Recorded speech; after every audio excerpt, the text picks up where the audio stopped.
مسلم league نون کے رہنما ناصر but نے ٹی وی چینل کے خلاف ہتک عزت کا مقدمہ جیت لیا۔ برطانوی ہائی کورٹ کے جج ماسٹر ڈیگنل نے چینل کو مقدمے کے اخراجات ادا کرنے کا حکم دے دیا۔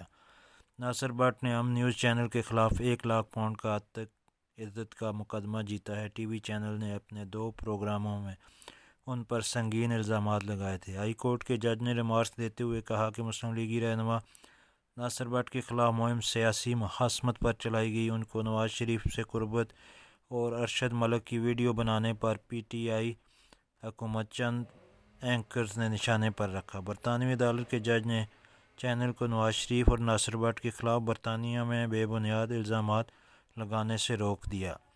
جج کا یہ بھی کہنا ہے کہ خاندان پر حملے اور الزامات کے باعث ناصر بٹ منصب ہرجانے کا مستحق ہے۔ ناصر بٹ کا کہنا ہے کہ جھوٹے الزامات لگانے والے بے نقاب ہوئے، یقین تھا فتح سچ کی ہوگی۔ برطانوی عدالت کا فیصلہ نواز شریف کی بے گناہی کا نیا ثبوت ہے۔